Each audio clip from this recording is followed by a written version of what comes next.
Welcome to information hub. 2011 TET সার্টিফিকেটের life time validity অর্থাৎ আজীবন বৈধতা দেওয়া হচ্ছে। কাদের টেট সার্টিফিকেটের লাইফ টাইম ভ্যালিডিটি দেওয়া হবে, এর জন্য কোথায় যেতে হবে এবং কিভাবে যাবেন, life time validity TET certificate কেমন দেওয়া হচ্ছে, আজকের ভিডিওতে সবই আলোচনা করাবে। সেজন্য ভিডিওটি শেষ পর্যন্ত দেখুন। পরবর্তীতে আপডেটের জন্য চ্যানেলটি সাবস্ক্রাইব করে অল নোটিফিকেশন অন করে রাখুন। 1 নম্বর প্রশ্ন, টেট 2011 সার্টিফিকেটের লাইফ টাইম ভ্যালিডিটি কাদের সার্টিফিকেটের দেওয়া হবে? 2011 টেটে যারা পাস করেছিল, হতে পারে সে বর্তমানে চাকরি পেয়েছে অথবা চাকরি পায়নি।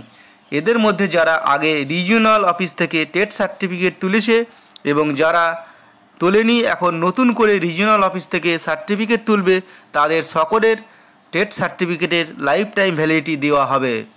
এখন প্রশ্ন হলো, এই লাইফ টাইম ভ্যালিডিটি করার জন্য কোথায় যেতে হবে? যারা আগে টেট সার্টিফিকেট তুলেছে এবং বর্তমানে যারা নতুন করে টেট সার্টিফিকেট তুলবে, সকলকে লাইফ টাইম ভ্যালিডিটি করার জন্য এসএসসির কেন্দ্রীয় অফিস আচার্য সদনে যেতে হবে। যারা ট্রেনে করে বাইরে থেকে আসবেন তারা এসএসসি অফিস আচার্য সদন কিভাবে যাবেন? যারা হাওড়া স্টেশন থেকে যাবেন, বাসে করে যেতে হলে 215A বাস অথবা AC 24 বাস। 215A করুণাময়ীতে নামবেন, ওখান থেকে হেঁটে অথবা অটো করে আচার্য সদন। AC 24 উঠলে এসি বাস SDF নামবেন, বাঁদিকে 2 মিনিট হাঁটা পথ, 35 টাকা ভাড়া। যারা শিয়ালদা স্টেশন থেকে আসবেন, মেট্রো করে করুণাময়ী স্টেশন অথবা সল্টলেক স্টেশনে নামবেন, ওখান থেকে অটো বা হেঁটে যাওয়া যাবে। টেট 2011 সার্টিফিকেটটি লাইফ টাইম ভ্যালিডিটি কেমন দেওয়া হচ্ছে? আপনার আবেদনের পর আগের যে টেট সার্টিফিকেট ছিল সেটির ওপর চেয়ারম্যান সিগনেচার করে স্ট্যাম্প মেরে দিয়ে লাইফ টাইম ভ্যালিডিটি দিচ্ছে। ঠিক যেমন এখন দেখছেন এভাবেই দেওয়া হচ্ছে।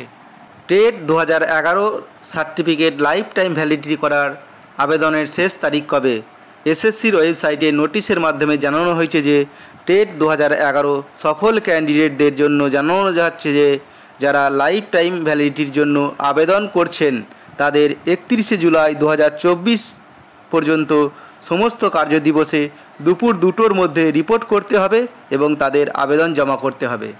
অর্থাৎ আবেদনের শেষ তারিখ 31শে জুলাই দুপুর 2টো। ভিডিওটি শেয়ার করে সকলকে এই বিষয়ে জানিয়ে দিন। ভিডিও ভালো লাগলে লাইক করবেন। পরবর্তীতে এই ধরনের আপডেট পাওয়ার জন্য চ্যানেলটি যদি সাবস্ক্রাইব না করে থাকেন, এখনই সাবস্ক্রাইব করে নোটিফিকেশন অন করে রাখুন এবং শেয়ার করে সকলকে জানিয়ে দিন। ধন্যবাদ।